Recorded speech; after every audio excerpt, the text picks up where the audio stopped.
This year, we're decorating a little differently, and we're going with the Frankenstein theme. That one's freaky. That one's really, really good. I just love everything that's going on. This one's pretty. Yeah, beautiful. Woo. Super cool. Yeah, it's gonna be fun. It'll be fun. Let's read a bit from the pages of Frankenstein.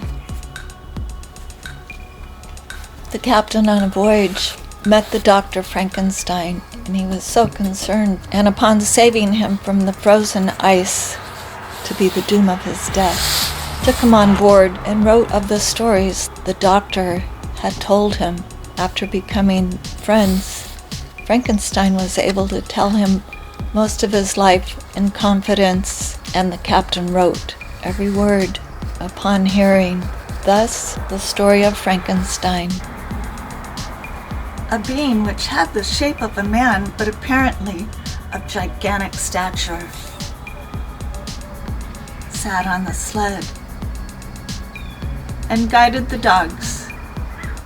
We watched the rapid progress of the traveler with our telescopes until he was lost among the distant quantities of the ice.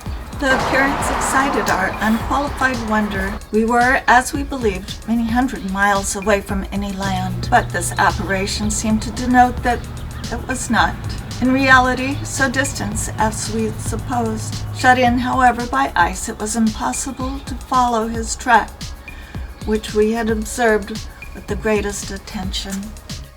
About 2 hours after this occurrence, we heard the ground sea, and before night the ice broke and freed our ship. In the morning, however, as soon as it was light, I went upon the deck and found all the sailors busy on their side of the vessel, apparently talking to someone in the sea. It was, in fact, a sled, like the one we'd seen before, which had drifted toward us in the night.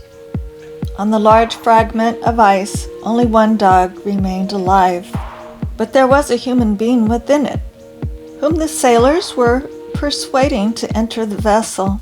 He was not, as the other traveler seemed to be, a savage inhabitant of the uncovered island, but a European. When I appeared on the deck, Master said, "Here is our captain, and he will not allow you to perish on the open sea." On perceiving me, the stranger addressed me in English, although with a foreign accent.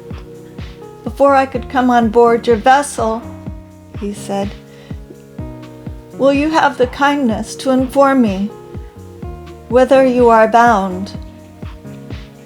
You may conceive my astonishment on hearing such a question addressed to me from a man on the brink of destruction, and to whom I should have supposed that my vessel would have been a resource which he would have not exchanged for the most precious wealth on earth that could be afforded. I replied, however, that we were on a voyage of discovery toward the North Pole.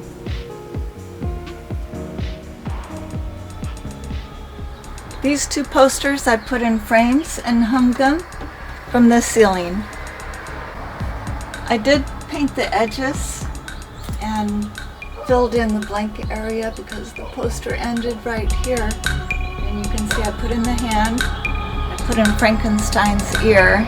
I had to add some of the clouds to bring it in.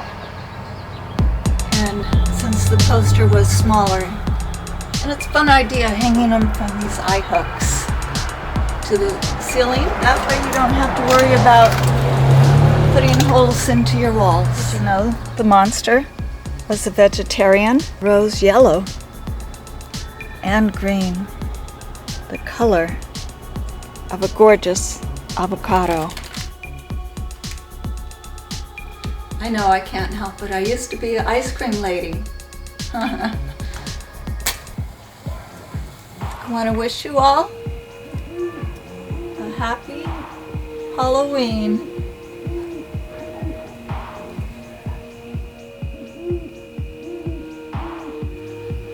Oh, when will my guiding spirit in conducting me, allow me to rest I so much desire, or must I die and he yet live?